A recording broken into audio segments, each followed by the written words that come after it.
देवाय। ओम नमो भगवते वासुदेवाय। ओम नमो भगवते वासुदेवाय। दैवाधीनेषु कामेषु दैवाधीन स्वयं पुमान्।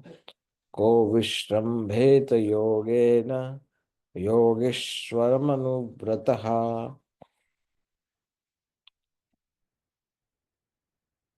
Anybody would like to recite? कोई बोलना चाहता है श्लोक? यस प्रभु जी, हरे कृष्णा दृढ़ नाम। देवाधीनेषु कामेषु दैवाधीना स्वयं पुमान्। को विश्रम्भेत योगेन योगेश्वरम अनुव्रतः। हरे कृष्ण प्रभु जी, ददर प्रणाम।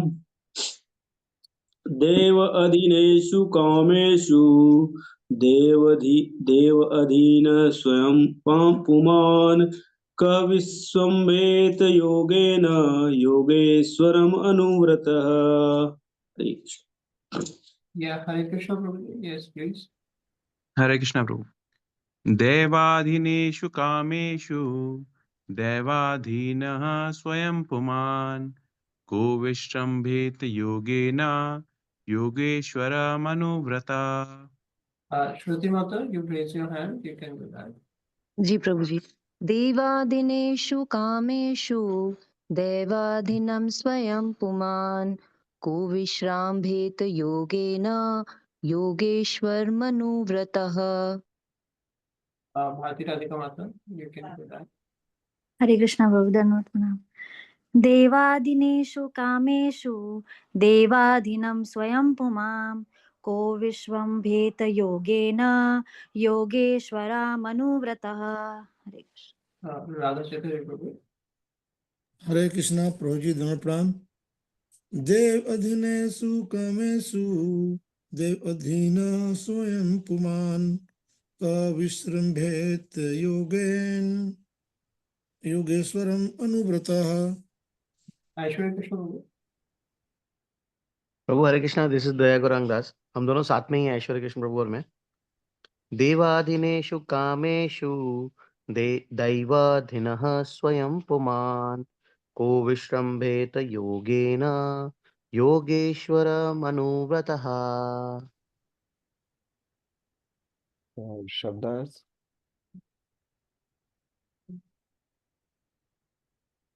दैव अलौकिक, अधीनेषु नियंत्रित होकर, कामेषु इंद्रिय भोग विलास में, दैव आधीनः अलौकिक शक्ति द्वारा नियंत्रित, स्वयं अपने आप, पुमान जीव, कहा जो भी, विश्रम्भेता श्रद्धा रख सकता हो, योगेन भक्ति से, योगेश्वरम भगवान में, अनुव्रतः सेवा करते हुए।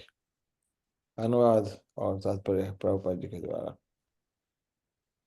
प्रत्येक जीव एक अलौकिक शक्ति द्वारा नियंत्रित होता है और इस तरह उसका इंद्रिय भोग भी उसी अलौकिक शक्ति के नियंत्रण में रहता है। इसलिए कृष्ण के दिव्य इंद्रिय कार्यकलापों में वही अपनी श्रद्धा टिका सकता है जो भक्तिमय सेवा करके भगवान का भक्त बन चुका हो। तात्पर्य, जैसा कि भगवद गीता में कहा गया है, भगवान के दिव्य जन्म तथा कर्मों को कोई नहीं समझ सकता है। इसी तथ्य का कि यहाँ पर पुष्टि हुई है। भगवान की भक्ति द्वारा प्रबुद्ध व्यक्ति ही भगवान के कार्यों तथा अलौकिक शक्ति द्वारा नियंत्रित अन्य लोगों के कार्यों के अंतर को समझ सकता है। इस भौतिक ब्रह्मांड में दृष्टिगत समस्त पशुओं, मनुष्यों तथा देवताओं का इंद्रिय भोग विलास एक अलौकिक शक्ति द्वारा नियंत्रित होता है जो प्रकृति या देवी माया कहलाती है। कोई भी व्यक्ति इंद्रिय भोग विलास प्राप्त करने में स्वतंत्र नहीं है और इस जगत में हर व्यक्ति इंद्रिय भोग विलास के पीछे पड़ा रहता है। ऐसे लोग जो स्वयं ही अलौकिक शक्ति के नियंत्रण में होते हैं, इस पर विश्वास नहीं कर सकते कि इंद्रिय भोग विलास के मामले में भगवान कृष्ण अपने से परे किसी अन्य नियंत्रण के अधीन नहीं होते। वे यह समझ ही नहीं पाते कि भगवान की इंद्रियां दिव्य है। ब्रह्म संहिता में भगवान की इंद्रियों को सर्वशक्तिमान बतलाया गया है, अर्थात वे किसी एक इंद्रिय से अन्य इंद्रियों के कार्य संपन्न कर सकते हैं। जिसका इंद्रियां सीमित है, उसे विश्वास ही नहीं होता कि भगवान अपनी श्रवण की दिव्य शक्ति से भोजन कर सकते हैं और मात्र देखने से संभोग कर सकते हैं। नियंत्रित जीव अपने बद्ध जीवन में ऐसे इंद्रिय कार्यों के विषय में स्वप्न तक नहीं देख सकता, किंतु भक्ति योग के कार्यों से वह यह समझ सकता है कि भगवान तथा उनके कार्य सदैव दिव्य है। जैसा कि भगवद गीता के 18 अध्याय 55वें श्लोक में कहा गया, भगवान कहते हैं, भक्त्या माम अभिजानाति यावान यश्चास्मि तत्वतः। यदि कोई व्यक्ति भगवान का शुद्ध भक्त नहीं है, तो वह भगवान के कार्यों के एक अंश को भी नहीं जान सकता। सो दैवाधीनेषु कामेषु दैवाधीनः स्वयं पुमान् को विश्रम्भेत योगेन योगेश्वरम् अनुव्रतः। ओम ज्ञानतिमिरान्धस्य ज्ञानाञ्जनशलाकया चक्षुर्मिलितं येन तस्मै श्रीगुरवे नमः। श्रीचैतन्यमनोभीष्टं स्थापितं येन भूतले स्वयं रूपा कदा मह्यं ददाति स्वपदान्तिकं। जय श्री कृष्ण चैतन्य प्रभु नित्यानंद श्री अद्वैत गदाधर शिवासुदेव गौर भक्तवृंद। हरे कृष्णा कृष्णा कृष्णा हरे हरे, हरे राम राम राम हरे हरे। हरे कृष्णा। तो ये बड़ा अच्छा श्लोक है श्रीमद् भागवतम में। भगवान के दिव्य लीलाओं का सभी कंठों में ऐसे तो चर्चा है, किंतु भगवान कृष्ण की जो लीला है वो दसम स्कंद में विस्तार से है। इस पूरे श्रीमद् भागवतम का इसी प्रकार से वर्णन है कि जब शुरुआत में उसको सार रूप में, सूत्र के रूप में प्रस्तुत किया जाता है और उसके बाद उसको एलोबरेट किया गया है, विस्तार से बताया गया है। जैसे तीसरे स्कंद में भगवान कृष्ण की दिव्य लीलाओं को संक्षिप्त में बताया गया है, लेकिन उसके पश्चात दसम स्कंद में उसको विस्तार से बताया जाएगा। तो इस अध्याय में भगवान की उन लीलाओं का वर्णन है जो लीलाएं भगवान ने वृंदावन से बाहर प्रस्तुत की है। भगवान की लीला चाहे वृंदावन के भीतर हो या भगवान की लीला वृंदावन के बाहर हो, इससे कोई अंतर नहीं होता। कुछ लोग हैं, एक एक बड़े राजनेता है जिसको लोग बहुत सम्मान देते हैं। वो लोग ऐसा कहते हैं, वो व्यक्ति ऐसा कहता था कि भगवान कृष्ण की जो वृंदावन की लीलाएं है उसको मैं नहीं मानता, क्योंकि उसमें भगवान धर्म के नियम का पालन नहीं करते। मैं भगवान की वृंदावन के बाहर की जो लीला है उसमें मैं कृष्ण को भगवान मानता हूँ। किंतु वो भूल जाते हैं, वो अज्ञानी है, तो उनको नहीं पता कि भगवान चाहे वृंदावन में लीला करे या वृंदावन के बाहर लीला करे, उनमें कोई फर्क नहीं है। चाहे कृष्ण चक्र धारण करके इस दर्शन कुरुक्षेत्र के युद्ध में खड़े रहे या फिर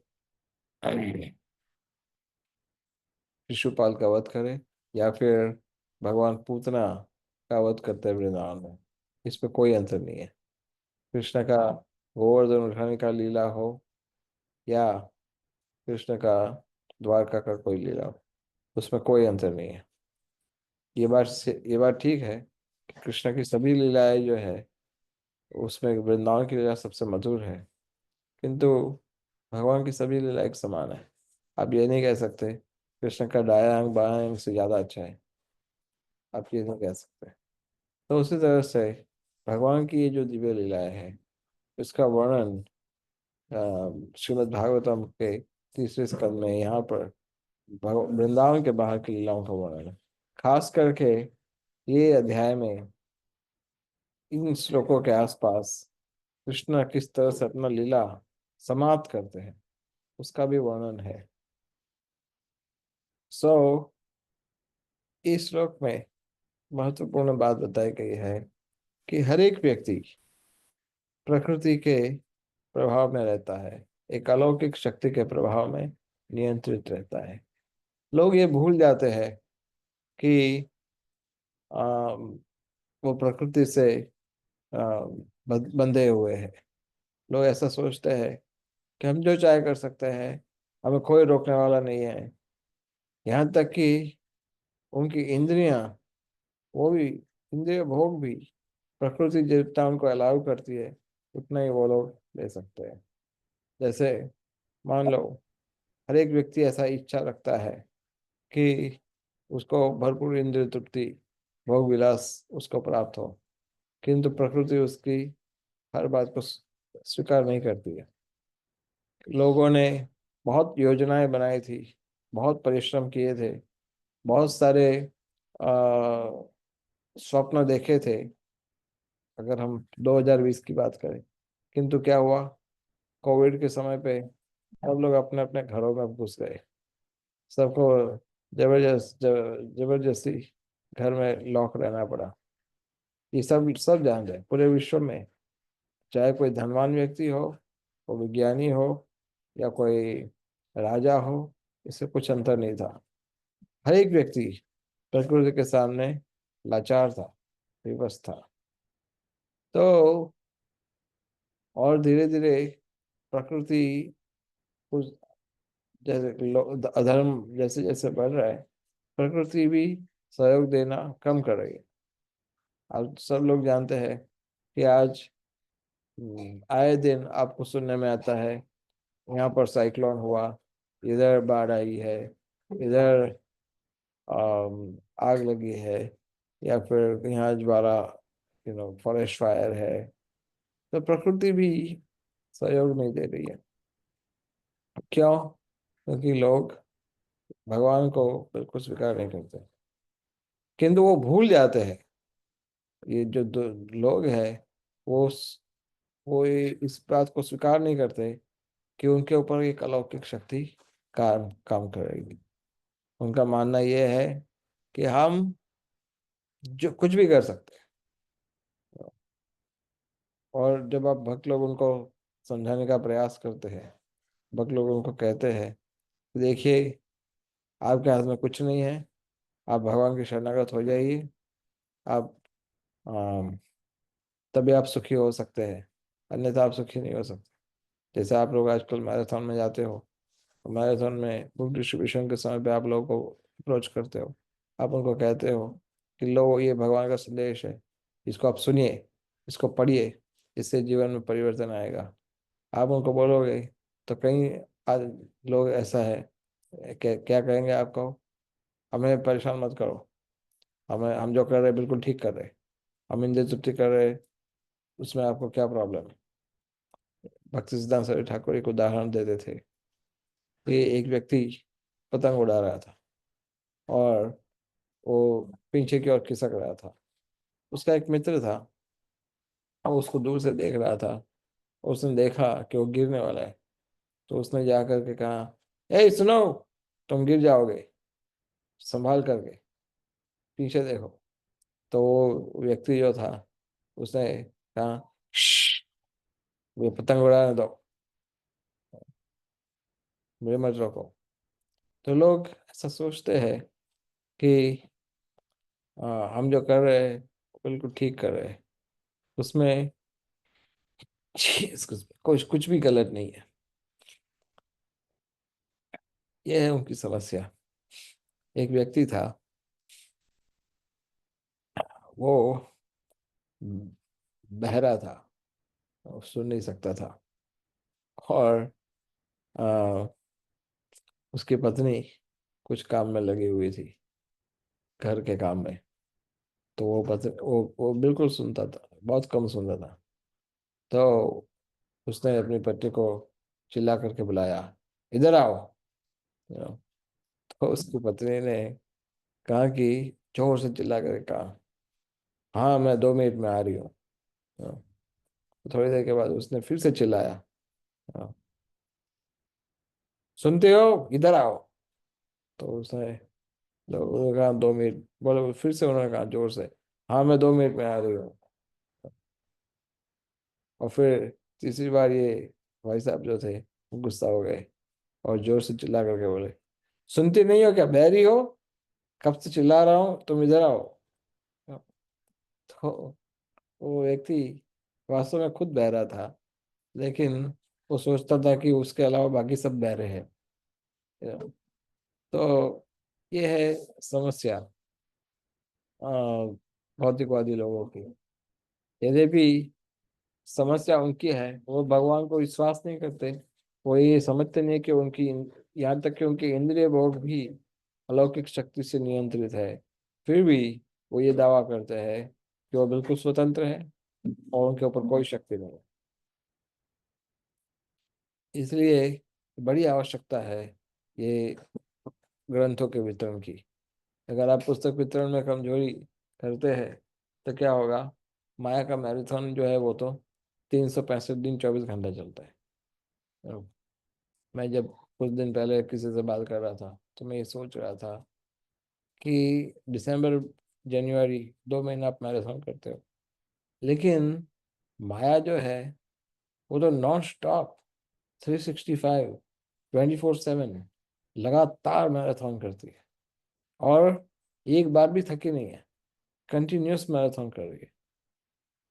तो हमारा 1 महीना 2 महीने में क्या परिणाम आ सकता है, क्या फर्क पड़ेगा? ठीक है, कुछ नहीं, इससे अच्छा है, किंतु ये मैराथन पूरा साल चलना चाहिए।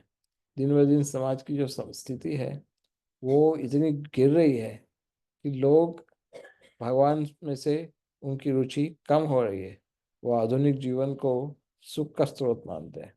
अब देखिए, अंग्रेज लोग आए थे इधर, यद्यपि वो लोग चले गए, किंतु उन्होंने अपनी पहचान छोड़ कर गए, उनके संस्कार इधर छोड़ कर गए। आज का दिन है, today is special day for western people. ये क्रिसमस मनाएंगे आज। तो भारत के सब नौजवान, चाहे वो हिंदू हो या कोई किसी भी धर्म का फॉलोअर हो, वो सब लोग इसको सेलिब्रेट करेंगे। और अभी कुछ दिन के बाद न्यू ईयर मनाएंगे, बड़ी पार्टी होगी पूरे पूरे विश्व में, पूरे देश में। ये क्रिश्चियन न्यू ईयर है, ये 31 दिसंबर। लोग हमेशा बोलते हैं कि happy new year, happy new year, happy new year, लेकिन क्या होता है नेक्स्ट नेक्स्ट पिछले साल भी सबने बोला था हैप्पी न्यू ईयर, लेकिन ये साल आपका हैप्पी था या नहीं था? तो सब लोग देखेंगे कोई हैप्पी साल तो जाता ही नहीं है। तो इसको फिर क्या बोलना पड़ता है, सैड ओल्ड ईयर। जो पिछला जो साल था वो बिल्कुल दुखी दुख वाला था। इसमें ये जो बीता हुआ साल था वो, उसमें कोई सुख नहीं मिला। भारत में तो पता नहीं इतना है कि नहीं। अमेरिका में तो लोग जो हैप्पी न्यू ईयर के जो ग्रीटिंग्स होते हैं, जो कार्ड्स उनको आते हैं, वो देख करके खुश हो जाता है कि मुझे इतनी सारी विशेष प्राप्त हुई है, कि क्या एहसास है कि मुझे पूरा अभी पूरा साल बहुत अच्छे से जाएगा, सुख से जाएगा। लेकिन ऐसा होता नहीं है। आज पिछले कुछ सालों से हर साल हम सुनते हैं कि आने वाला जो साल है उसमें वर्ल्ड वॉर हो सकता है, उसमें वो हो सकता है, इसमें वो हो सकता है, प्रकृति आपदा आएगी, ये आएगा वो आएगा। किंतु फिर भी लोग समझ नहीं पा रहे कि उनको भगवान की ओर उन्मुख होना चाहिए, भगवान को उनको स्वीकार करना चाहिए। तो भगवान इस सृष्टि के एकमात्र स्वामी है। भगवान भगवद गीता में कहते हैं, प्रकृति मया दक्षिणा प्रकृति सूयते स चराचरम। ये प्रकृति उसका जो स्वामी है, मया अधि अक्ष, अधिकार होता है अधीन, और अक्ष का अर्थ होता है आंख। मेरी आंखों के अधीन या मेरे स्वामित्व के अधीन, उसको अध्यक्ष कहते हैं। मई अध्यक्षेण प्रकृति सूयते सचराचरम। तो भगवान के अध्यक्षता में प्रकृति कार्य करती है। प्रकृति बिना किसी कंट्रोलर के काम नहीं करती, उसको चलाने वाला कोई व्यक्ति चाहिए। एक स्वाभाविक, अगर मान लो कोई एक बहुत महंगा आलीशान कोई विमान है, उसको सोने से अगर आपने डेकोरेट कर दिया है, लेकिन वो एयरपोर्ट पर पड़ा रहेगा हजारों सालों तक, उसकी क्या वैल्यू है? जब उसको कोई चलाने वाला होगा तभी उसका कोई वैल्यू है। तो प्रकृति जो है, उसको चलाने वाले हैं स्वयं भगवान। तो भगवान से प्रकृति स्वतंत्र नहीं है, इसलिए इस प्रकृति को दैवी कहा गया है। इस श्लोक में हम देख रहे हैं 2 बार शब्द का उपयोग हुआ है, दैव अधीनेषु कामेषु और दैव अधीन स्वयं पुमान। ये दोनों ही शब्दों में क्या देखा जाता है कि हर एक व्यक्ति भगवान की प्रकृति के सामने लाचार है। तो आप कितना भी मेहनत करोगे, लेकिन आप प्रकृति के सामने कुछ नहीं कर सकते, दैव के सामने कुछ नहीं कर सकते। कई बार देखा जाता है कि एक ही व्यक्ति या मान लो 2 व्यक्ति एक ही स्कूल में, एक ही कॉलेज में एक साथ उन्होंने डिग्री प्राप्त की है, किंतु एक व्यक्ति है उसमें से वो बहुत बड़ा आदमी बन जाता है, और दूसरा व्यक्ति जो होता है वो इतना बड़ा आदमी नहीं बन सकता। तो हर एक व्यक्ति, स्कूल में सब बच्चे एक साथ पढ़ते हैं, लेकिन हर एक का भविष्य अलग अलग होता है। तो हर एक व्यक्ति दैव के अधीन होकर के कार्य करता है, दैव से परे कोई नहीं है। सब लोग इस चीज को चाहे माने या ना माने, सबके लिए ये बिल्कुल एक समान रूप से कार्य करता है। यहाँ पर भगवान के विषय में इस श्लोक में कहा गया है, भगवान को कोई व्यक्ति तब तक नहीं समझ सकता जब तक वो भगवान को दैव से पर नहीं मानता। जब तक वो भगवान को भगवान के रूप में नहीं मानता, तब तक वो भगवान को समझ नहीं सकता। भगवान के अध्यक्षता में प्रकृति कार्य करते तो प्रकृति भगवान के ऊपर स्वामित्व नहीं जताती। यहाँ तक कि भगवान के शरणागत होने वाला जीव इस प्रकृति के प्रभाव से दूर हो जाता है, उससे मुक्त हो जाता है।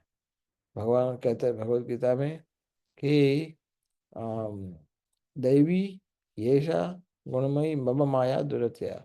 मेरी जो शक्ति है, दैवी शक्ति, उससे मुक्त होना बहुत मुश्किल है, ऑलमोस्ट इम्पॉसिबल है। किंतु मामे वो ये प्रपद्यन्ते, जो मेरे शरणागत होता है वो इस शक्ति के प्रभाव से मुक्त हो सकता है। तो भगवान को पूरी तरह से जानना चाहिए, ये इतना आसान नहीं है। जैसे इस श्लोक में कहा गया है, अंत में प्रभुपाद जी कहते हैं, भगवान का भक्त, जब तक कोई व्यक्ति शुद्ध भक्त नहीं बनता तब तक वो भगवान को समझ ही नहीं सकता। भगवान भगवद गीता में इस बात को दोहराते हैं कि मनुष्य नाम सहस्रेषु, हजारों हजारों में से कोई एक व्यक्ति मुझे समझने का प्रयास करते हैं, और ऐसे प्रयास करने वाले व्यक्तियों में से कोई एक व्यक्ति वास्तव में मुझे समझ पाता है। और फिर भगवान ये भी कहते हैं कि अनेक अनेक जन्मों के पश्चात कोई भाग्यवान व्यक्ति होता है, वही मुझे समझने का प्रयास कर सकता है। और उसी अध्याय में भगवान ये भी कहते हैं, वेदाहम समतीतानि, मैं भूत को जानता हूँ, वर्तमान को जानता हूँ और भविष्य को जानता हूँ, किंतु माम तु वेदना कश्चन, मुझे कोई इस तरह से पूर्ण रूप से समझ नहीं सकते।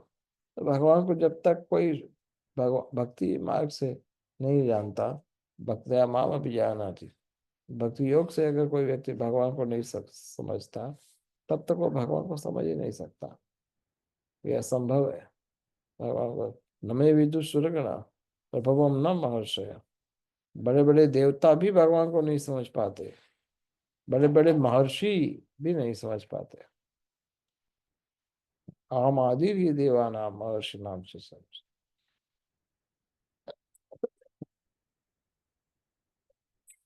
हाँ, मान लो किसी के पास बहुत सारा ऐश्वर्य है, धन है, भौतिक सुविधाएं है, तो देवताओं के पास तो कितनी मात्रा में सुविधा है, वो तो बहुत, उनके पास तो सर्वोच्च मात्रा में सुविधा है, भौतिक दृष्टिकोण से। किंतु वो लोग, हम भगवान कहते हैं कि वो लोग भी मुझे नहीं समझ पाते। आप भगवत गीता में, श्रीमद् भागवतम में ये कई बार आप ये देखते हो कि इंद्र भगवान को समझने में कई बार गलती कर चुके। भगवान जब गोवर्धन उठाए तो इंद्र ने भगवान के सामने संवर्तक बादल भेज दिए, उनको पूरे सबको मारने का प्रयास किया, ब्रजवासियों को। और तो उसके बाद भी जब भगवान भौमासुर का वध हुआ था, उसके बाद भगवान कृष्ण सत्यभामा को लेकर के स्वर्ग में गए थे। तो स्वर्ग में भी भगवान ने क्या देखा, उनका स्वागत हुआ, उनका पूजा हुआ, और उसके बाद जब वापस जा रहे थे तो सत्यभामा देवी ने कहा, ये पारिजात वृक्ष मुझे चाहिए। तो भगवान ने कहा कि ले लो, उसमें क्या, कुछ नहीं, क्या आवश्यकता, उठा लो, अपना ही है। तो जैसे ही उसको उठाने के सत्यभामा ने प्रयास किया, तुरंत सैनिक लोग आ गए स्वर्ग के, आप इसको नहीं ले जा सकते, ये स्वर्ग का वृक्ष है।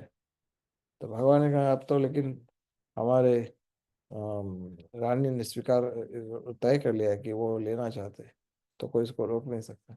तो बोले नहीं, ये संभव नहीं है, तो फिर आपको इंद्र की परमिशन लेनी पड़ेगी। तो भगवान ने कहा, इंद्र का परमिशन, कोई बात नहीं, बोल दो इंद्र को मैं ले जा रहा हूँ। तो इंद्र तुरंत वहां दौड़ा दौड़ा आ गया। आप नहीं ले जा सकते, ये स्वर्ग का वृक्ष है। अभी 2 मिनट पहले तो उनकी पूजा कर रहे थे भगवान की, लेकिन अब वो भगवान से युद्ध करने को तैयार हो गए। बोले आपको युद्ध करना पड़ेगा मेरे साथ। तो भगवान के शुद्ध भक्त हुए बिना कोई व्यक्ति भगवान को समझ नहीं सकता। बड़े बड़े देवता भी भगवान को नहीं समझ पाए, ब्रह्मा जी भी भगवान को समझने में गलती कर बैठे। तो जब तक कोई व्यक्ति भक्ति योग के माध्यम से भगवान की शरणागत नहीं होता, तब तब तक वो व्यक्ति भगवान को समझ नहीं सकता। बड़े बड़े पंडित लोग होते हैं समाज में, वो लोग भगवान को समझ नहीं पाते, किंतु हमारा इस्कॉन का भक्त, भले वो अनपढ़ ही हो, फिर भी वो जितने अच्छे से भगवान को समझ सकता है, जैसे कि ये बड़े बड़े पंडित भी नहीं समझ पाते। तो भगवान को समझने के लिए कोई भौतिक योग्यता का कोई मूल्य नहीं है। भगवान को समझने के लिए हमें भक्ति योग को विकसित करना चाहिए। शुद्ध भक्ति में शुद्ध भक्त बनने के लिए हमें प्रयास करना चाहिए। शुद्ध भक्त बनने का अर्थ क्या है? शुद्ध भक्त बनने का अर्थ है कि हमारे हृदय में जो कचरा है उसको स्वच्छ करना चाहिए। हम सबके हृदय में पूरा कचरा भरा हुआ है, और काला एकदम है, और हम सब ऐसा सोचते हैं कि आई एम द बेस्ट, मुझ में कोई कमी नहीं है, मैं सर्वश्रेष्ठ हूँ, मैं कभी कोई गलती कर ही नहीं सकता। किंतु भगवान के जो भक्त होते हैं वो कभी इस प्रकार का दावा नहीं करते कि मैं सर्वश्रेष्ठ हूँ, मुझ में कोई कमी नहीं है। हम सबकी समस्या यह है कि हम गंभीर रूप से कृष्ण भक्ति का पालन करते नहीं है, क्योंकि हम ये सुनते तो है रोज, त्रिनादपि सुनिचेन तरपि सहिष्णुना, किंतु जब उसका पालन करने की बात आती है तो हम ये सोचते हैं ये श्लोक मेरे लिए नहीं है, ये श्लोक बाकी सबके लिए है, बाकी सबको इसका पालन करना चाहिए, सबको त्रिनादपि होना चाहिए। कई बार देखा जाता है कि जब कोई भक्त भक्ति में जुड़ता है, कभी कभी दीक्षा भी ले लेता है, कभी कभी ब्राह्मण दीक्षा भी ले लेता है, लेकिन उनका जो उद्देश्य होता है वो भगवान को प्रसन्न करना नहीं होता। जब कोई व्यक्ति अपने जीवन का उद्देश्य भगवान को प्रसन्न करने के स्थान पे अपने आप को प्रसन्न करना या फिर अपने निजी स्वार्थ को पूरा करना। अगर इस उद्देश्य से वो भक्ति करता है तो शुद्ध भक्ति की जो क्राइटेरिया है उसमें वो फेल हो जाता है, शुद्ध भक्ति की स्थिति तक वो पहुंच नहीं पाता। शुद्ध भक्ति का सबसे पहला क्राइटेरिया यही है कि भगवान को प्रसन्न करने के अतिरिक्त और कोई इच्छा नहीं होना, और कोई इच्छा नहीं। तो कई बार हम जब कृष्ण भक्ति में शुरू शुरू में जुड़े थे तब तो हमें ऐसा लगता था कि हम सबका एक ही लक्ष्य है कि शुद्ध भक्त बनेंगे, शुद्ध भक्त बनेंगे। लेकिन कुछ समय जाने के पश्चात हम हमारा असली रंग दिखाना शुरू कर देते हैं और फिर हम क्या सोचते हैं, हम सोचते हैं कि आ, मैं सबसे अच्छा हूँ, बाकी सब तो बेकार है। या फिर मुझ में अधिक मुझ में अधिक ज्ञान है, मुझ में अधिक भक्ति है। भगवान ने मुझे इसलिए भेजा है कि ताकि मैं सबका उद्धार कर सकूं। तो ये हम सब की समस्याएं हैं। तो हमें भक्ति योग में गंभीरता से जुड़ना चाहिए। सिंसियर भक्त को भगवान तुरंत सहायता करते हैं। लेकिन जब भगवान देखते हैं ये व्यक्ति वास्तव में मुझे चाहता नहीं है, हम भगवान से कृपा मांगते हैं कि हे प्रभु आप कृपा कीजिए, कृपा कीजिए, तो क्या भगवान भगवान भी तो देखते हैं कि ये व्यक्ति सही में क्या कृपा चाहता है मुझसे। भगवान ये भी देखते हैं कि आप कितना गिर गिराते हो भगवान के सामने कृपा के लिए। भगवान ये भी देखते हैं। तो इसलिए समस्या ये है कि हम कृष्ण भक्ति में जुड़ तो जाते हैं किंतु आगे बढ़ने में हमारी कठिनाई हो जाती है। क्यों? कई बार ऐसा देखा जाता है कि कुछ भक्त बहुत जल्दी प्रगति करते हैं, जुड़ते हैं एक साथ, लेकिन एक भक्त है वो बहुत जल्दी प्रगति करता है और दूसरा भक्त जो है वो इतना जल्दी प्रगति नहीं कर पाता, इतना तेजी से आगे नहीं बढ़ पाता। ऐसा इसलिए होता है क्योंकि हमारे हृदय में बहुत सारा कचरा, हम अपराध, बहुत सारे अपराध करते हैं। वैष्णव का अपराध, सेवा अपराध, और धाम अपराध इत्यादि बहुत सारे अर्थ भरे पड़े हुए होते हैं। ईर्ष्या करना, द्वेष करना, भक्तों का आदर नहीं करना, भक्तों की त्रुटियां देखना, भक्तों का निंदा करना। तो ये सारी चीजें हमारी भक्ति में बाधा बन जाती है और फिर हम कनिष्ठ भक्त के रूप में पड़े रहते हो, हमारी प्रगति नहीं होती। तो ढेर सारे कनिष्ठ भक्तों को इकट्ठा करके क्या करना है हमें? तो इतने सारे कनिष्ठ भक्त होंगे, नंबर आपके पास पड़ा होगा, लेकिन वो आपस में टकराते रहेंगे। क्योंकि कनिष्ठ भक्त जो होता है वो दूसरे भक्तों को आदर देना सीखता नहीं, उसको नहीं पता तो कैसे दूसरे भक्तों को आदर दिया जाता है। 3 प्रकार के भक्त होते हैं, कनिष्ठ, मध्यमा और उत्तम। उत्तम भक्त वो होता है कि जो दूसरों की निंदा नहीं करता है। उत्तम भक्त वो होता है कि जो निरंतर भगवान की सेवा में जुड़ा होता है। लेकिन कनिष्ठ भक्त जो होता है उसको भी उद्धार हो सकता है अगर वो सीखने को तैयार है, सुधरने को तैयार है। तो इसलिए हमें कनिष्ठ भक्त की स्थिति से बाहर निकल करके मध्यम भक्त बनने का प्रयास करना चाहिए। मध्यम भक्त वो है कि जो भक्तों से मित्रता करता है, भगवान से प्रेम करता है, और जो लोग श्रद्धालु है, जो लोग इनोसेंट है, उनको कृपा करता है, और जो लोग भगवान का ईर्ष्या करते हैं उनका वो त्याग करता है, उनसे दूर रहता है। सो हमें भक्ति योग के मार्ग में अपराधों से भी बचना चाहिए। अगर हम अपराधों से नहीं बचेंगे तो कृष्ण भक्ति में हम आगे नहीं बढ़ पाएंगे। जैसे एक प्रसिद्ध का उदाहरण दिया जाता है। एक बारात थी जो कलकत्ता से जाने वाली थी रात को। तो बारातियों ने कहा कि हम सब जगे क्या रात को। तो जो नौका चलाने वाला था, नौका में जा रहे थे वो लोग गंगा में, नौका चलाने वाला था, उसने कहा ना, आप सब लोग सो जाइए, हम लोग पूरा रात चलाएंगे नौका, सुबह आपको पहुंचा देंगे, आप बिल्कुल आराम से सो जाइए। बोले सही में हम सो जाए? बोले हाँ सो जाए। पर पूरा रात नौका चलाया और सब लोग सो गए। दूसरे दिन सुबह जब उठे तो उन्होंने देखा कि नौका बिल्कुल वहीं उसी स्थान पे था जिस स्थान पे वो उन्होंने रात को देखा था। तो कहा कि ये आपने क्या किया? अभी हम उसी स्थान पे। बोले नहीं, हमने पूरा रात नौका चलाया, हम झूठ नहीं बोल रहे।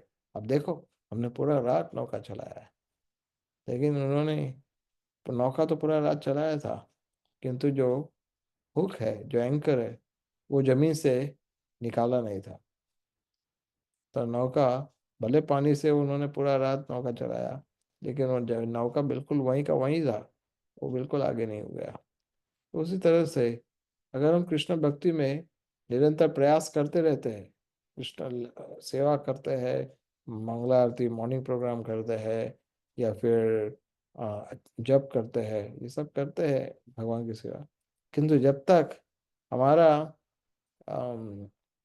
एंकर जो अटका हुआ है, या फिर हम अपराध करते रहते हैं, तब तक हमारी प्रगति धीरे हो जाती है, बहुत स्लो हो जाती है, या फिर नहीं के बराबर हो जाती है। तो हम अब सुधार नहीं कर पाते। कई बार हम कहते हैं कि भगवान आपके इंटेंशन को देखते हैं, परफॉर्मेंस इंटेंशन के बाद आता है। आप क्या कर रहे हो ये इतना महत्वपूर्ण नहीं है, आप क्या चाहते हो ये ज़्यादा महत्वपूर्ण है। आप असली में क्या चाहते हो? आप जो कर रहे हो वो तो भगवान जाने कि आप जो कर रहे हो वो एक्चुअली आप चाहते हो या नहीं चाहते, किंतु आप क्या चाहते हो इस ये मैटर करता है। और इसी के आधार पर आपकी प्रगति तय होती है कि आप आध्यात्मिक जीवन में प्रगति कर सकते हो या नहीं कर सकते। तो ये शुद्ध भक्त बनने का इच्छा अगर हमारा होगा, तभी हम भगवान की दिव्य लीलाओं को, दिव्य शक्तियों को, दिव्य स्वभाव को समझ पाएंगे। अन्यथा भगवान को कोई समझ नहीं सकता। और भगवान को समझना इतना आसान थोड़ी ना है। भगवान को कोई, केवल वही व्यक्ति समझ सकता है जिसको भगवान समझने की शक्ति दे। भगवान की दिव्य इंद्रियां हैं, यहाँ पर कहा गया कि भगवान की इंद्रियां हमारी तरह नहीं है। यस, भगवान की इंद्रियां कैसी है?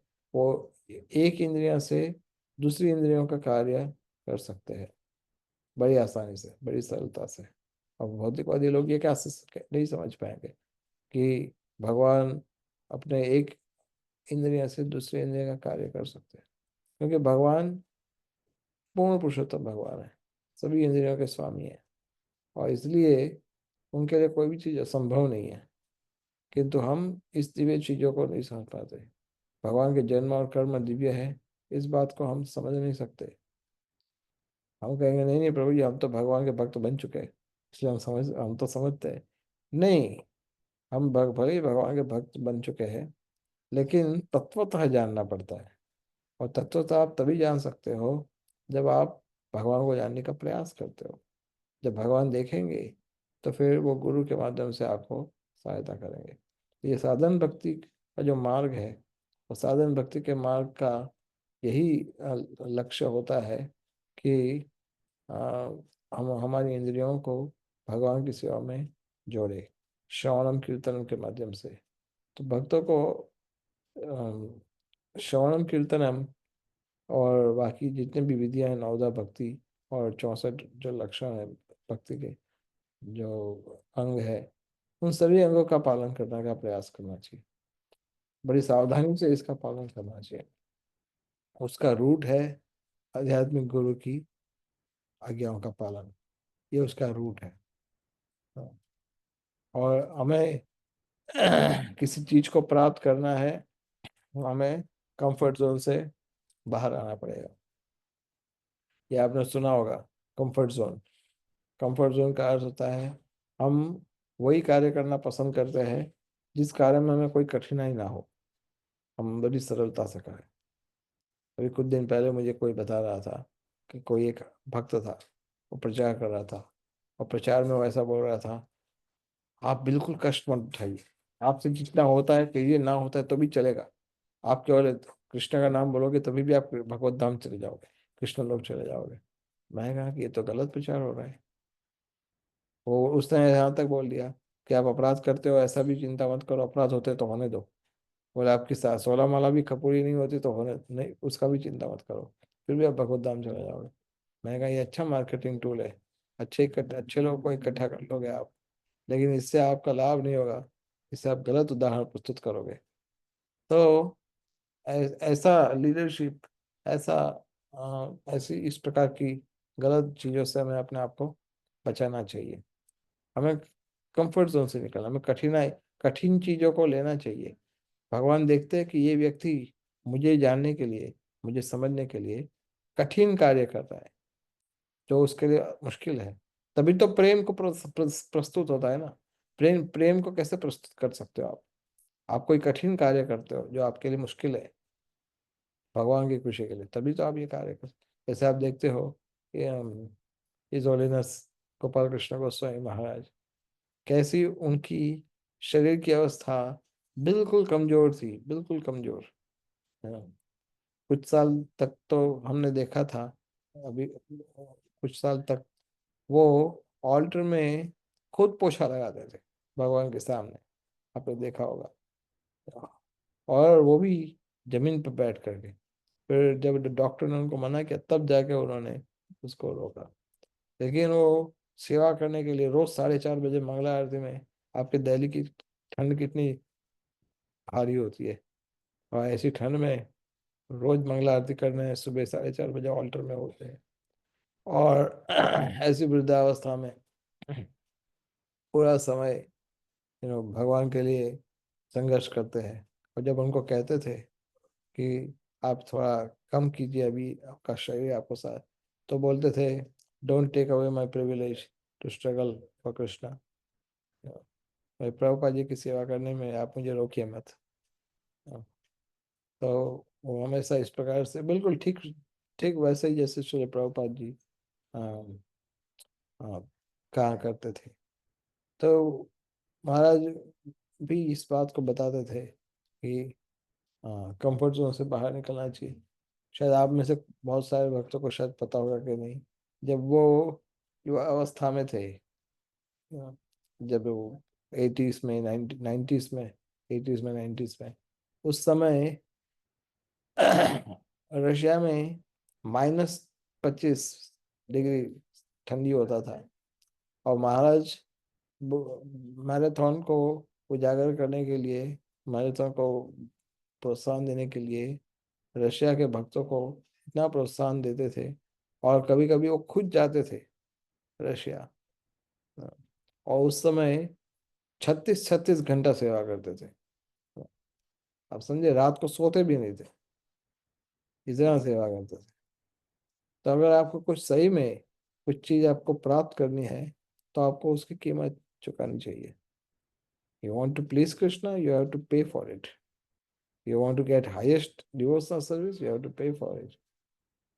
And अगर आपको शुद्ध भक्त बनना है, तो आपको, जैसे कहा जाता है, शुद्ध भक्ति केवल का जो स्रोत है, शुद्ध भक्ति का स्रोत है, वो केवल 2 ही स्थान है। 2 ही स्थान से शुद्ध भक्ति प्राप्त हो सकती है। कौन से 2 स्थान है? पहला स्थान जो है भगवान का, पहला स्थान जो है शुद्ध भक्ति प्राप्त करने का, वो है गुरु महाराज का राइट लोटस फुट, और दूसरा है गुरु महाराज का लेफ्ट लोटस फुट। ये 2 ही स्रोत है जहाँ से आपको शुद्ध भक्ति प्राप्त हो सकती है, और कोई स्थान नहीं है। इसलिए गुरु महाराज के शिक्षाओं पर जो भक्त जीवन जीता है, उससे गुरु कभी दूर नहीं होते। गुरु उनके साथ ही रहते हैं। गुरु बिल्कुल ठीक पास में रहते हैं, गुरु बिल्कुल दूर नहीं होंगे।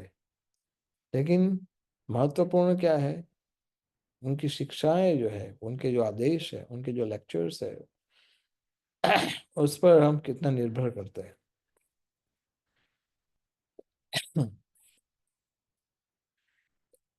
कितना उसको सुनते हैं, कितना कॉन्टेम्पलेट करते हैं, कितना चिंतन करते हैं उसका, और कितना उस पर हम जीवन को जीते हैं। तो ये यही तरीका है आध्यात्मिक जीवन में आगे बढ़ने का, शुद्ध भक्त बनने का। और इसी यही तरीका है जिससे हम भगवान को समझ पाएंगे, अन्यथा नहीं समझ पाएंगे। खास करके भगवान के शुद्ध भक्तों का संग, शुद्ध भक्तों का वाणी और गुरु की आज्ञाओं का चुस्त रूप से पालन, यह है भक्ति, शुद्ध भक्ति प्राप्त करने का सबसे आसान तरीका। आप सब भक्त बड़े भाग्यशाली हो। अब रोज श्रीमद् भागवतम को रोज सुनते हो, पढ़ते हो, और हमारा प्रयास रहना चाहिए कि हमें भक्ति मार्ग में गंभीर भक्त बनना है, सिंसियर भक्त बनना है। हम बहुत सारी गलतियां करते होंगे, लेकिन उन गलतियों से हमें धीरे धीरे अपने आप को बाहर निकालना है और गुरु की आज्ञाओं को चुस्त रूप से पालन करना है। और देखिए आप क्या परिणाम आएगा। जैसे गुरु की चुस्त आज्ञाओं का चुस्त पालन करेंगे, आपका आध्यात्मिक जीवन में तुरंत परिवर्तन आपको दिखेगा। तो तब आप फिर भगवान की विशेष कृपा प्राप्त कर पाएंगे और भगवान को समझ पाएंगे। Hare Krishna. Thank you. Thank you very much, Prabhuji. Thank you.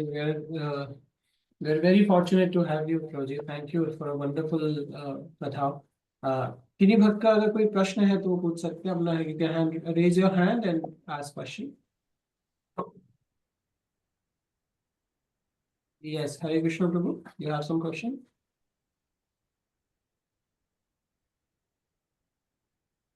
हरे कृष्णा प्रभु जी, दंडवत प्रणाम। धन्यवाद। प्रभु, हम अपनी मटेरियल लाइफ को और स्पिरिचुअल लाइफ को साथ में कैसे लेके चल सकते हैं? मतलब हमें अपनी मटेरियल रिस्पॉन्सिबिलिटीज को भी फुलफिल करना है, प्लस स्पिरिचुअली भी ग्रो करना है, तो उसको हम कैसे टेक केयर करें? हायर अंडरस्टैंडिंग में मटेरियल जैसा कुछ होता ही नहीं। There is nothing called material life. भक्त केवल स्पिरिचुअल लाइफ ही जीता है, मटेरियल लाइफ जीता ही नहीं है वो। अभी एक नेक्स्ट हमारा क्वेश्चन ये आएगा कि जो हमारी भौतिक जिम्मेदारियां हैं, जो हमारे शरीर से जुड़ी हुई है, परिवार से जुड़ी हुई है, तो वो जिम्मेदारियां को हम भौतिक भौतिक कहते तो उसमें गलत है क्या? यस, वो गलत इसलिए होगा क्योंकि आप अगर धंधा भी करते हो, बिजनेस करते हो, जॉब करते हो, धन कमाते हो, तो इसका उद्देश्य क्या है? इसका उद्देश्य है कि आप अपने शरीर और आत्मा को एक रखना चाहते हो, जिससे आप भगवान की सेवा कर सको। आप परिवार का पालन करना चाहते हो क्योंकि परिवार भी भगवान की सेवा में जुड़ सके, तो या भगवान की अच्छे से सेवा कर सके। और आपको अपना निर्वाह करना है, इसलिए आप इसका पालन कर रहे हो। अन्यथा आप सोचिए, कोई व्यक्ति आपको बोल देता, लो आपको जितना पैसा चाहिए उतना आपके पास आ जाएगा, तो कोई जाता क्या जॉब करने, धंधा करने? कोई जाता? आप क्या सोचते बाद में? फिर हम 24 घंटा भगवान की सेवा ही करेंगे फिर। लोग ऐसे ही सोचेंगे। तो इसका सीधा अर्थ है कि हम जो जीवन जी रहे हैं उसको भौतिक जीवन के स्थान पे उसको आध्यात्मिक जीवन के रूप में देखना चाहिए। और आप किसी भी स्थान में जाते हो, चाहे वो भौतिक वातावरण में हो या भौतिक जिम्मेदारियों का पालन कर रहे हो, आपका उद्देश्य क्या है? भगवान को प्रसन्न करना, भगवान की सेवा करना। अगर आप इस उद्देश्य से अपने कार्य कर रहे हो तो फिर वो जीवन भौतिक नहीं होगा। हाँ, ये बात ठीक है कि आपको बैलेंस करना चाहिए, किंतु जब आपका उद्देश्य एक ही होगा, चाहे वो आप जिसको आप भौतिक जीवन बोलो या आध्यात्मिक जीवन, अगर आपका उद्देश्य एक ही है कि कैसे मैं भगवान की सेवा करूं, कैसे मैं गुरु की सेवा करूं, फिर वो जो भी कार्य आप करते हो इस उद्देश्य के साथ, वो अपने आप आध्यात्मिक जीवन बन जाता है। तो इसलिए हमें केवल आध्यात्मिक जीवन जीना चाहिए, भौतिक जीवन नहीं जीना चाहिए। थैंक यू प्रभु जी, thank you very much. Hare Krishna. Archana माता, आपका you raised your hand. जी। हरे कृष्ण प्रभु जी, दंडवत हरे- प्रणाम। थैंक यू सो मच प्रभु जी, आज आपने क्लास ली। प्रभु जी ऐसे ही आप अपना सानिध्य हमें देते रहा कीजिए मॉर्निंग सेशन में। कभी कभी आप क्लास ले लिया कीजिए, बहुत अच्छा लगा। थैंक यू सो मच प्रभु जी आज की क्लास के लिए।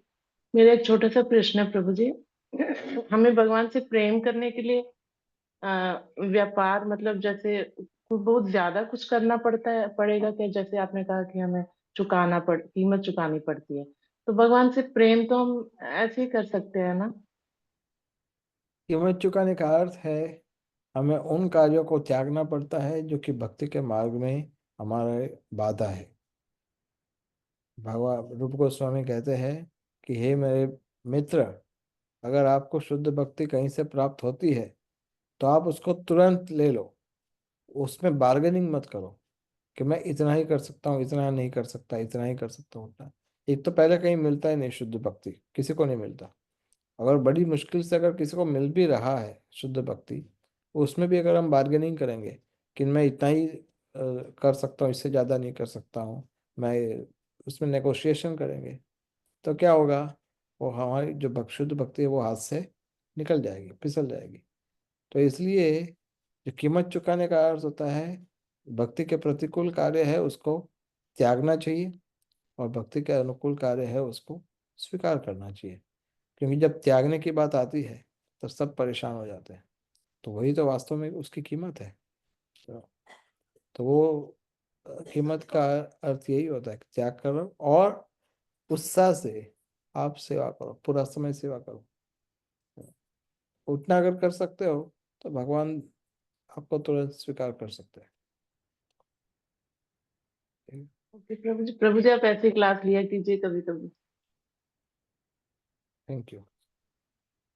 Radha Chaitanya Prabhu, you have a question? हरे कृष्णा प्रभु जी, धन्यवाद प्रणाम। वेरी नाइस नेक्टरियन क्लासेस आपने पुनर् जो हम लोगों के अंदर कुछ चीज छिपा हुआ था वो उजागर कर दिया आपने। और हम लोग ये देखते हैं कि ऐसे मोटिवेशनल लेक्चर सुनते हैं और श्रीमद् भागवतम पढ़ते हैं, भगवद गीता पढ़ते हैं जब तक तो ठीक है, चेतना बनी रहती है। उसके बाद में जब हट जाती है, हम हट जाते हैं किताब छोड़ के या लेक्चर खत्म हो जाती है, तो फिर टीट वही आ जाती है, टीट फॉर टैट वाली बातें जैसे समाज में हो रही है वैसे हम भी करने लगते हैं। तो स्थिरता कैसे वो बना मेंटेन रहे हमेशा। हरे कृष्णा। जब हम कोई शास्त्र को सुनते हैं, पढ़ते हैं, भागवतम को सुनते हैं या पढ़ते हैं, तो उनमें कई सारे विषयों की चर्चा होती है, किंतु जब चर्चा होती है तब तो हमें अच्छा लगता है। जी तो चर्चा होने के बाद हमें प्रयास होना चाहिए। प्रभुपाद जी को भी ऐसा एक प्रश्न पूछा गया था किसी के द्वारा, तो प्रभुपाद जी ने उनको कहा था कि आपने जो सीखा है, जो समझा है, उसको कम से कम 3 लोगों को बताओ, कम से कम 3 लोगों को बताओ। तो इससे क्या होगा, आप जो सीखा है, समझा है, वो आपके दिमाग में स्थिर हो जाएगा। जब आपके दिमाग में स्थिर होगा, आप उसका चिंतन कर पाओगे। आप चिंतन करोगे तो आप जब लोगों के दूसरों के साथ व्यवहार करते हो बाकी के समय में भी, तो आप उस चेतना को बना के रखोगे, और चेतना को बना करके रखोगे, और आप ये भी सोचोगे कि क्या ये कार्य करना उचित है, क्या इस प्रकार से व्यवहार करना भक्ति योग के उचित है या नहीं। तो स्वाभाविक रूप से आपकी चेतना इम्प्रूव हो जाएगी, और चेतना इम्प्रूव होएगी तो आपका रोज का जो काम, जो बाकी का समय है, वो बिल्कुल आध्यात्मिक जीवन बन जाएगा। थैंक यू प्रभु जी, थैंक यू प्रभु जी। ये ऐसा करेंगे प्रभु जी, ऐसे ही करेंगे। Aishwarya, Just- you have some question? Hare Krishna, Prabhuji, Pranam. Prabhuji, thank you so much for the wonderful lecture. And Yeah, Prabhuji, I should thank you for allowing me to get your association. no, Prabhuji, it's our, it's a blessing on us कि आप आए। प्रभु जी, एक generally भक्त कभी कभार ऐसा होता है कि जब हम वरिष्ठ भक्त जब कोई होता है ना, तो उससे उसके प्रति तो हम अपराध करने से बचते हैं कि उससे कोई ऑफेंस ना करें या उसके साथ कोई भी गलत बात ना करें। लेकिन जो परस्पर जो भक्त होते हैं जिनके साथ हम रेगुलर सेवा कर रहे हैं, तो उनके साथ में कभी कभार मनमुटाव होता है और अपराध होता है। तो उससे कैसे बचना चाहिए या फिर उसका क्या निवारण होना चाहिए प्रभु जी? जब हम दीक्षा लेते हैं तो गुरु जी हमें नाम देते हैं दास। तो हम दीक्षा वाली उस क्षण को याद रखना चाहिए कि गुरु महाराज ने मुझे नाम दिया है दास, तो एंड सो दास। जब हम दास है तो इसका अर्थ होता है कि हम सही में दास हैं। तो ये नहीं सोचना चाहिए कि हमारे समकक्ष जो भक्त है हम उसके दास नहीं हैं, हम केवल भगवान के दास हैं। नो, हम दास है सबके, हमें सबका दास बनना है। करेक्ट। तो हमारे जो सहयोगी भक्त है, हमारे साथ जो सेवा करने वाले भक्त है, उनमें भी अच्छी अच्छी गुणों को देखना चाहिए। देखिए, एक रूप से देखा जाए तो दोनों ही पेशेंट है, दोनों ही पेशेंट है। अब ये, करेक्ट। अगर एक पेशेंट ऐसा सोचेगा कि मैं इस पेशेंट से ज्यादा अच्छा हूँ, तो डॉक्टर क्या बोलेगा? डॉक्टर बोले भाई तुम भी बीमार हो, वो भी बीमार है, इसलिए करेक्ट। ज्यादा खुश होने की आवश्यकता नहीं है कि मैं इससे आगे बढ़। हमें ये सोचना चाहिए कि किस तरह से मुझे त्रिनादपि श्लोक को फॉलो करना चाहिए। कैसे? त्रिनादपि का अर्थ होता है, ऐसे सहन सहन करना है, मान लो सरल सहिष्णुता, तो सहन करने का होता है आवश्यकता जब कोई ऐसी सिचुएशन क्रिएट होती है जो आपके अहंकार को सीधा टकराती है, तभी तो सहन करने की बारी आती है ना। अन्यथा तो सहन करेक्ट। करना बहुत आसान होता है। तो जब हमारी कसौटी हो भक्तों के साथ रहकर, उनके साथ व्यवहार में, तो वही वास्तव में तपस्या है कि आप अपने दिव्य लक्षण, दिव्य जो गुण है, उसको कितना, एक्चुअली वो हमारे लिए अच्छा अवसर है। अगर आप एग्जिबिट करना चाहते हो, कहाँ करोगे? कि आप ये चेक करना चाहते हो कि आप त्रिनादपि श्लोक को कितना फॉलो कर पा रहे हो, तो आप कैसे तय करोगे, कैसे चेक करोगे? जब आप दूसरे भक्त के साथ व्यवहार में किस तरह से इसका पालन करते हो। अपराध ऐसा नहीं है कि कई बड़े बड़े भक्तों का अपराध, वरिष्ठ भक्तों का अपराध करेंगे तो अपराध है, और हमारे साथ में जो जुड़े हैं उनके करेंगे तो नहीं, वो तो इतने हैवी नहीं है। अपराध अपराध। राइट। उसका थैंक यू एक प्रभु। एग्जाम्पल है कि रूप गोस्वामी के सामने जो भक्त जो गुजर रहे थे, वो रूप गोस्वामी जितने एडवांस नहीं थे। उनकी भक्ति करेक्ट। बहुत ही कम, भक्ति के मार्ग में शायद वो बहुत ही कमजोर हो सकते थे, लेकिन फिर भी लंगड़ा ब्राह्मण। यस, वो जो करेक्ट। रूप गोस्वामी उसको एक्सेप्ट, सनातन गोस्वामी एक्सेप्ट नहीं किया। नहीं किया। तो इसलिए करेक्ट। आपसे समकक्ष तो छोड़ो, आपसे जो नए भक्त हैं उनका भी अपराध नहीं करना है। Yes. Thank you Prabhu. Yes, Her Grace Bharati Radhika Mataji, you have some question? Hare Krishna, Prabhuji, Dandavat Pranam. Prabhuji, like you said, like we should be humble with devotees, but what about with our material when we are dealing with material people? So at that time also we should be humble with them also, like जब हम professionally. Yes, we should be humble, but we have to follow our duty. Because when you are in administration, for example, then you have to follow, you have to justify your position, you have to justify your role, you have to justify your duty. Yeah. But that doesn't mean that you exploit people. People should feel that the person whom I am dealing with is a devotee, and he has that devotional values, but he is very pakka in following his duty. That should be our way of dealing. They should get some very good vibes, very good impression that you know, even though I don't follow Krishna consciousness, I don't want to become devotee, but this person who is devotee is a gentleman. Yeah. So we should do our duty perfectly. At the same time, we should maintain our values. Of Krishna consciousness. We should be humble. But if somebody, while you are preaching, if somebody is not, respecting Krishna, or is not behaving good, then Prabhupada said that, that you have to show them at least, वो example है ना, कौन सा एक सांप था, उसको नारद मुनि ने कहा था कि तुम कभी भी दंश मत देना, डोंट किल पीपल, ऐसा कहा था, तुम हत्या मत करो किसी की। तो कुछ दिन के बाद नारद मुनि वहां आए, तो देखा सांप जो था बिल्कुल लहूलुहान था। तो उस सांप ने, नारद मुनि कहा ये क्या हाल हो गया तुम्हारा?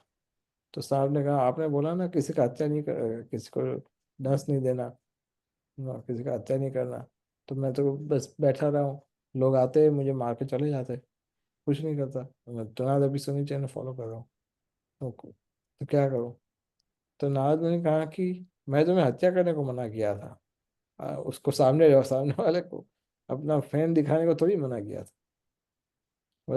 कोई सामने, जब गुरु महाराज युधिष्ठिर से कि जब आप प्रचार करते हो, you should preach like a lion, but when you are among the devotees you should behave like a cat, भीगी बिल्ली की तरह रहो। So that should be our attitude. Okay, Prabhuji. Thank you so much. Thank you, Prabhuji. This also answers my question. मेरा एक substitution था, but you beautifully answered my question. That too much of humility is taken as sometime or many now these days it takes us in your Weakness. weakness. Yes. So I think मेरी कल एक devotee के साथ में बात हो रही थी एंड यही चर्चा चल रही थी। देन माय वाइफ सेड कि आप इतने गुस्से में क्यों हो गए? मैं कहा कि because he is doing something that he is been threatening a devotee, तो that's why I got very furious and तो आई वाज मुझे लगा कि आई नो, मतलब मुझे इतना गुस्सा करना चाहिए था कि नहीं करना चाहिए था, but I think yes, when it is about your soul existence and someone is cursing my guru or my Krishna, then आप हाथ में हाथ रख के नहीं बोल सकते कि हाँ ठीक है कोई बात नहीं, गाली दे सकते हो आप। So that attitude, thank you very much Prabhu ji. Yes, thank you. एक और प्रश्न ले सकते हैं प्रभु जी? एक माता जी हैं, it's very regular, तो yes, सोनी माता प्लीज अपना एक प्रश्न पूछ लीजिए। This is the last question. Thank you प्रभु जी। हरे कृष्णा प्रभु जी। कि हमें बहुत सारी चीजें त्याग करनी पड़ती है, तो क्वेश्चन था। तो अब जैसे गृहस्थ में कुछ चीजें तो हम लोग करते हैं अल्टीमेट कॉन्शियसनेस के साथ कि हम कृष्ण को ही सर्व करें, हम कमा रहे तो वी कैन थिंक कि अल्टीमेट फंड्स जो भी हम मतलब मंदिर में देख जो हम भोज बना रहे प्रसादम है, बट बहुत सारी और भी चीजें होती है, जैसे एक्टिविटीज होती है जो डायरेक्टली कृष्ण रिलेटेड नहीं है बट गृह जीवन में होती है। जैसे अब किसी की शादी है उसमें जाना है, या 3-4 दिन एंगेजमेंट ही हो गया तो जहाँ भक्ति प्रभावित हो रही है, तो उस सिचुएशन में क्या करना चाहिए? क्या हमें उन चीजों से फिर एकदम ही कट जाना चाहिए, या उन्हें मना कर देना चाहिए, और किस तरीके से डील सोचना चाहिए उन सिचुएशंस में? क्योंकि फैमिली होती है बहुत बड़ी फैमिली, तो बहुत सारी चीजें एंगेजमेंट आते रहते हैं। भगवान भगवद गीता में कहते हैं शुरुआत के अध्यायों में कि कभी कभी हमें हमारे जो रिस्पॉन्सिबिलिटीज हैं उसको लोगों के लिए पालन करना पड़ता है, for the people in general, for the sake of doing as a matter of duty, sometime we have to do that. ये बात तो ऑफकोर्स, ये बात सबसे अच्छा है कि आप जितना हो सके उसको मिनिमाइज कर सकते हो, उसको कम कर सकते हो, ये तो बेस्ट है। लेकिन हर बार ये संभव नहीं होता है, और इसलिए कभी कभी जैसे कुछ सोशल फंक्शंस में जाना पड़ता है या कुछ सोशल रिस्पॉन्सिबिलिटी फॉलो करनी पड़ती है, उसको पालन करना पड़ता है। तो हमें ये सोचना चाहिए कि I am doing this as a matter of duty because I don't want further disturbance in my Krishna consciousness. If I do something which is not liked by my social friends or relatives, then they may create disturbance in my Krishna consciousness. So first priority is Atmanam Sarvato Rakshet. First priority is to protect your Krishna consciousness. This is first priority. उसको protect करने के लिए कभी कभी आपको family function या family के साथ डीलिंग, या कभी कभी ऐसा होता है कि एक ही फैमिली में सब भक्त नहीं होते, तो फिर उनके साथ भी डील करना पड़ता है। तो आपका प्रायोरिटी क्या है कि आप सबको उस प्रकार से डील करो जिससे कि आपके कृष्ण भक्ति को कोई आँच ना आए। तो यहाँ तक कि आप अगर किसी सोशल फंक्शन में भी जाते हो तो आपको मिनिमम कुछ बना करके रखना चाहिए कि I will chant my 16 rounds, I'll follow 4 regulatory principles, no matter where I am, no matter, if I am busy in, engagement, some other social engagements, but I will follow this. If you don't get time, you cut down your sleep and do this. So we have to make some minimum standards that I will follow this. And it is always there, जब आप भौतिकवादी लोगों के साथ थोड़ा associate करोगे, उनके साथ टाइम स्पेंड करोगे, तो आपकी चेतना प्रभावित तो होने ही वाली है. It is always there. You will get disturbed spiritually. But then you have to come back again. You have to again associate with the devotees and regain your consciousness. But not on the cost of 600 rounds and other things. Thank you, Prabhuji. Hare Krishna. Thank you, Prabhuji. Thank you very much. We have taken a lot of your time, Prabhuji. I would request everyone, आप सबसे निवेदन है अपने आप को unmute करके आज की सुंदर कथा और हमारे इतने सारे प्रश्न थे, प्रभुजी ने बहुत सरलता से इसका जवाब दिया. And Prabhuji, we request your association friendly, जब भी आपके पास समय हो, I will chase Krishna Prabhuji for to chase you. कि कभी भी आपके पास समय हो तो please Prabhuji, we would love to have your association. So आप सबसे निवेदन है, प्लीज एक बार प्रभु जी के लिए हम एक बार हरे कृष्ण महामंत्र से प्रभु जी का धन्यवाद करेंगे. हरे कृष्ण हरे कृष्णा कृष्णा कृष्णा हरे राम राम राम हरे हरे. प्रणाम प्रभु. so much, Prabhuji. Thank you so much, Prabhuji. Thank you. प्रभु की Wonderful. Thank you. Ending session for everyone. Thank you very much for joining. Thank you. Hare Krishna.